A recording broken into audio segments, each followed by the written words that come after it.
중에서 박근혜 테마주들이 움직이고 있지만 지금 현재 탄력은 좀 둔화된 그 모습이 나오고 있고 문재인 테마주들의 움직임들 또 안철수 테마주들의 움직임들은 많이 위축된 그 상황입니다.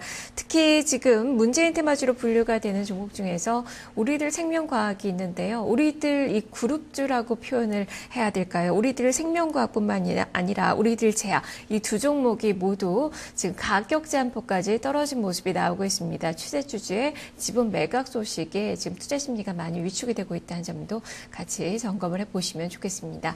자, 그러면 여기서의 전략들 어떻게 세워봐야 될지 지금부터 살펴보겠습니다. 자, 증권사연구원들 오늘 시장에서 어떤 전략 주고 있는지 화면을 통해서 한 줄로 정리를 해보겠습니다.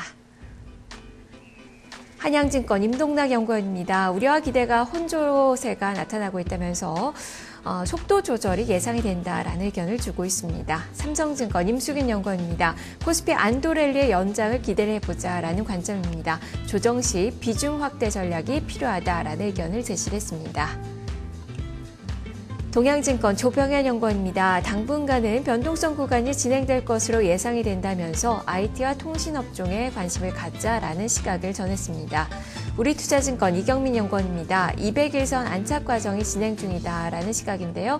주도주와 소외주 간의 선순환이 지속될 것이다라는 의견을 제시를 했습니다.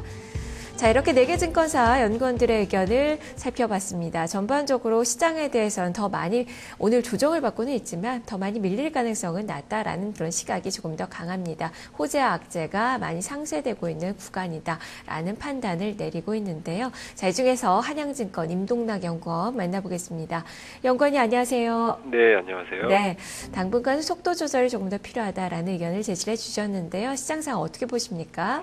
네, 뭐 아시다시피 어제 이제 미국이나 유럽 증시가 강세 출발을 했다가 그 재정절벽 협상에 진전이 없었고 또 미국의 그 제조업 지표 결과가 부진한 것으로 이렇게 나타나면서 뭐 상승폭을 대부분 반납하거나 약세로 마감을 했습니다. 그에 따른 영향이 오늘 이제 국내 증시에도 뭐 하락 압력으로 작용을 하고 있는 것 같고요.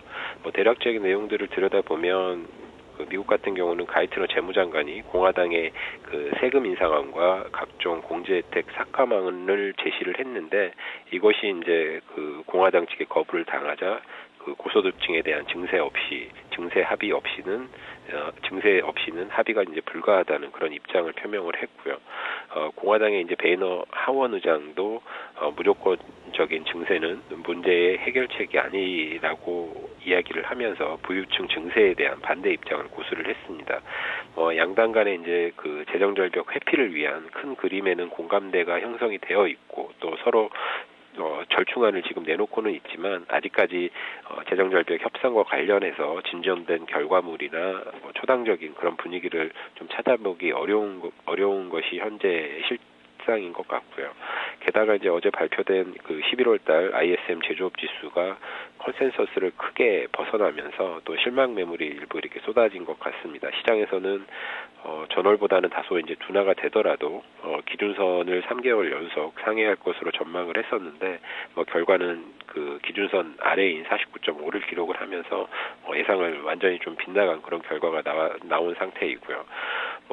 전반적으로 이제 재정절벽 우려라든지 어떤 태풍 샌디 여파 같은 그런 일시적인 요인들이 지표에 반영된 결과이기 때문에 이런 요인들이 제거가 된다면 앞으로 이제 크게 개선될 가능성이 높다는 점에서 심각하게 우려할 사안은 아니지만 전반적으로 이렇게 어떤 정치적인 변수라든지 경제 지표 결과를 봤을 때는 단기적으로는 좀 반등 흐름을 제한하는 그런 요인들로 작용을 할 가능성이 높다 이렇게 판단을 하고 있습니다. 네, 미국의 ISM 제조업 지수가 좀 부진하게 나왔는데 샌디 여파가 좀 크게 작용을 했다라는 시각이시네요.